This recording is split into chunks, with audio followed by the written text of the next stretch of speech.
Well, I am delighted to be back at Yale, and I want to share with you the lessons that we did learn from doing a 32-year study following an intact cohort of people. And that's what I usually talk about, but today I'm going to talk to you about the 11 long-term studies and what they have taught us.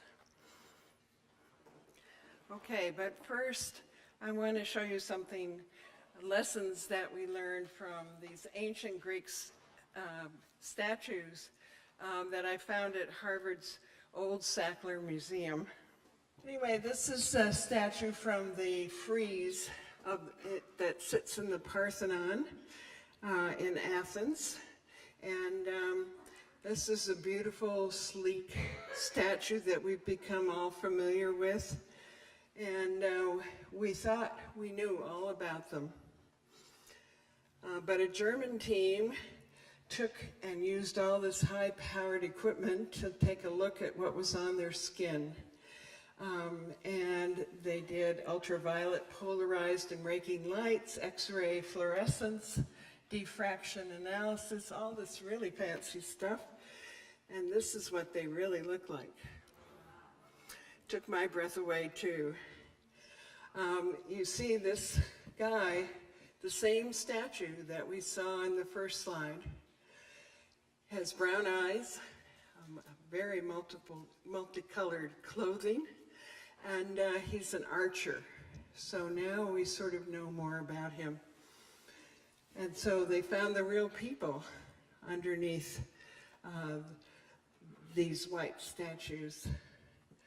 So psychiatry has been searching for real illness, and we've been studying genes and epigenetics and neurotransmitters, PET scans, fMRIs, neuropsych testing. We've been publishing bigger diagnostic manuals and producing more pharmaceuticals.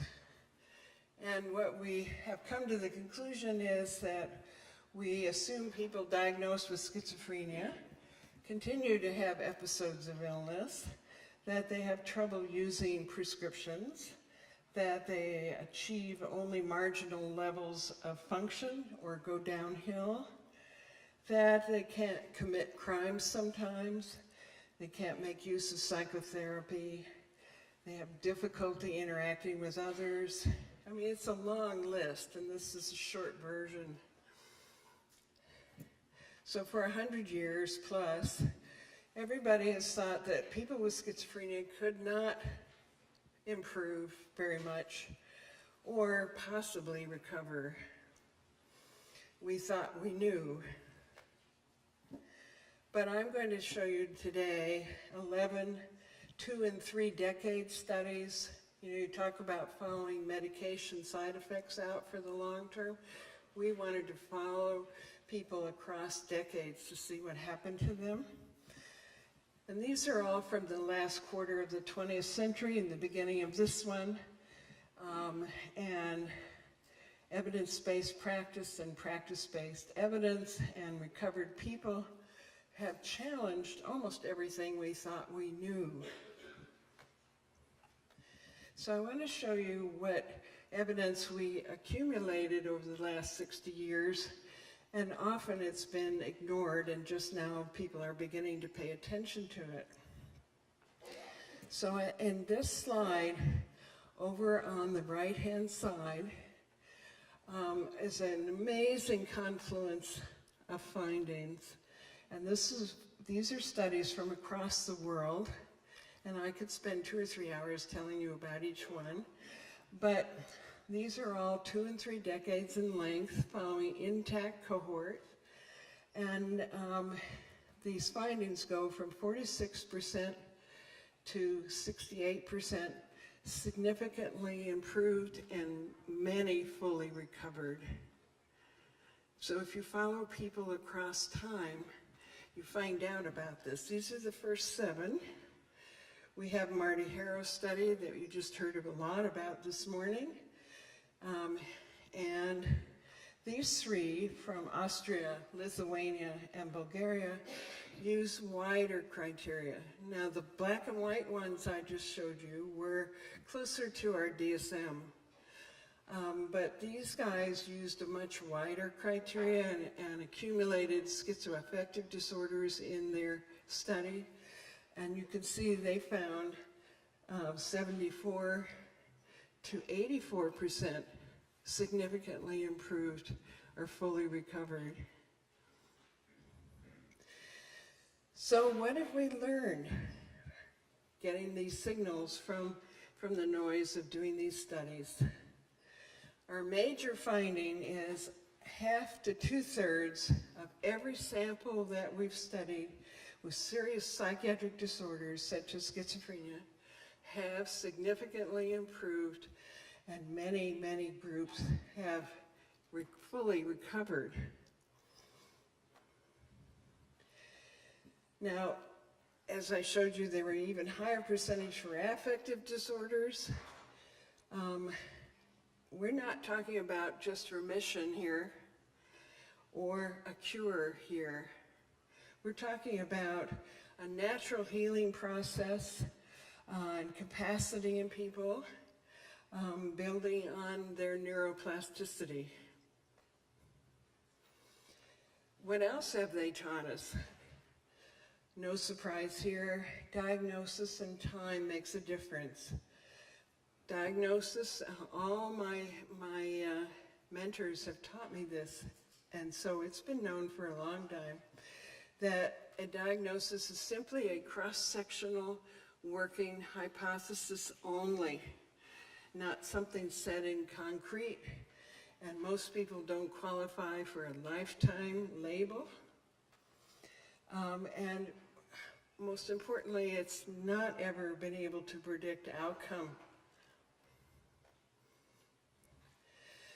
Now, we've talked about Tom Insel as the director of NIMH, and this is what he said about diagnosis, and most of you are probably familiar with this.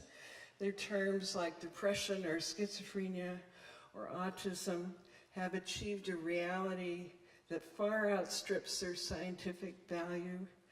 Each refers to a cluster of symptoms similar to fever or headache. What is missing is validity.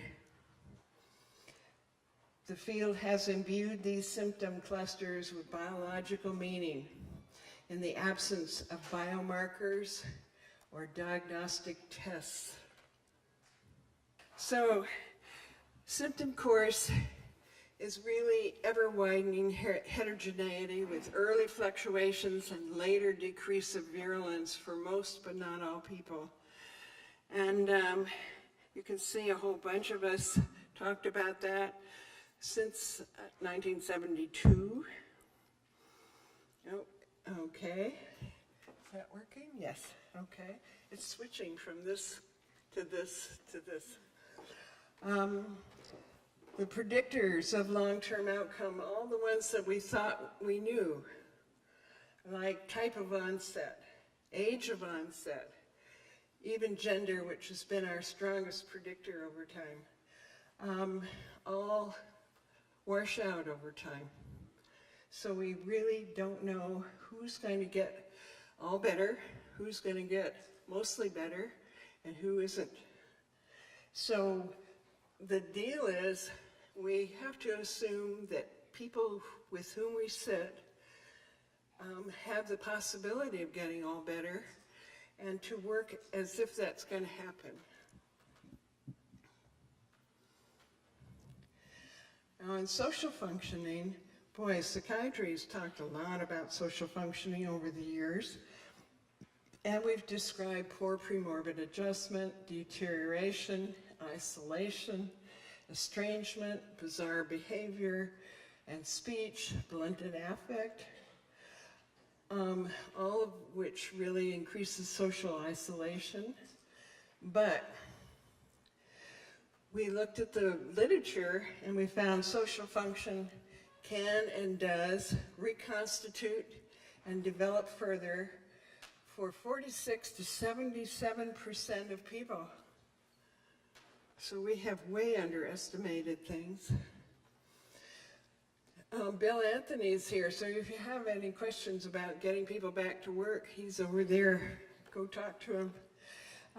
From Boston University. People are able to work, and it's not predicted by symptoms or diagnosis or hospitalization. People need opportunities, assessment and training and placement and job-person match, and that's a really critical one, the job-person match. And continued work supports, helping people to finish an education can lead to a career. I was once interviewed by National Public Radio, NPR Morning Edition, and afterwards I had people call me from all over the North American continent, and they said, "Thank you for telling our story. We don't tell anybody that we had schizophrenia, but I am a physician, I am a nurse, I am an engineer, a high school teacher, a lawyer," the list went on, and it's those people that are all sifted through our society that we just don't know about. We found out psychopharmacology is not necessarily lifelong, and you can see that we've been talking about this since 1987. And it may be helpful for some in the short haul, but actually may make outcome poorer over the long haul. And we found this in the long-term studies as well.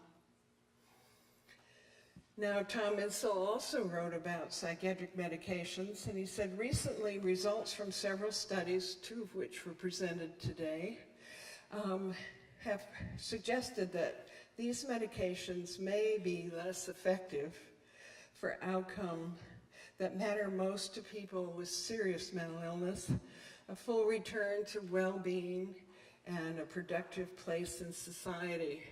Just exactly what Karis is talking about. So I'm suggesting that perhaps we really need to expand the biological perspective and look at this richness that's developed in other areas of investigation to find the real person underneath the problems. This is a premier neuroscientist, Eric Kandel at Columbia, and he says, stated simply, the regulation of gene expression by social factors makes all bodily functions, including all functions of the brain, susceptible to social influences. Another preeminent neuroscientist was Nancy Andreasen, and she and I used to argue on the podium in the late 80s. And I would talk about neuroplasticity because that, to me, was one of the ways I could explain how people got better, and that the brain was very malleable and plastic. And she had written a book called The Broken Brain, as you may recall, which really led to a lot of pessimism and biological approaches. And I was on a plane with her going to Vancouver to a schizophrenia meeting, and she came back and said, "You got to read my new book. It's called The Brave New Brain." And in it, I found this quote, "The essence of psychotherapy," and I added rehabilitation and self-help, "is to help people make changes in their feelings, thoughts, and behavior. This appears to occur through a multiplicity of techniques, which can lead to changes in a plastic brain, which learns new ways to respond and adapt, that then are translated into changes in how a person feels, thinks, and behaves. It, in his own way, is, or they, in their own ways, are, as biological as the use of drugs." I almost fell off my airplane seat. So I thought a little bit about some of the secrets of rehabilitation, And one of the things that people don't seem to understand is that you don't wait till the symptoms are all better. You start it on day one. And you build on strengths to get a life back, not psychopathology. You change systems of care by looking for strengths in the system. And then you build a treatment plan for the system or for a person with them, and you celebrate every little gain you can find. It doesn't need insight, folks, to get better, except maybe trying to remember your old dreams, to reclaim them. And it does target environmental re-engineering, so you put a person in a safer place, a warmer place, a huggy place, surrounded by friends and supports. Guess what? People get a whole lot better. One of the things we said in Vermont in our study of 32 years was the model they used for the most seriously impaired people in this hospital, and 68% of them pulled their life out, was rehabilitation, self-sufficiency, and community integration. And that worked in combination to help people get their life back. So here, Karis, I'm quoting you. It focuses first on a home, a job, friends, and a date for Saturday night. It's really critical that you understand that. So by 2008, all 50 states in the United States have declared recovery missions and visions. Canada, 11 European countries, Australia, New Zealand, 9 Asian countries, including China. Everybody's declared it. But the dilemma is nobody knows how to do it. And so the mission and vision from these 11 long-term studies and what they had to teach us and active peer groups has spread all over the globe. We have pockets of excellence all over this country that have endured, but we haven't generalized to every single area in this country. And so we have 178 evidence-based and practice-based evidence approaches, and only handfuls are ever available to people. So it's there, like cognitive remediation isn't offered to everybody if they need it and want it, and they're there. So we want to keep finding and understanding the real person underneath the dysfunction, the disability, the despair, to help them get their life back. It's the real person. They're there. It's underneath everything. And thank you for letting me come back to Yale. Thank you.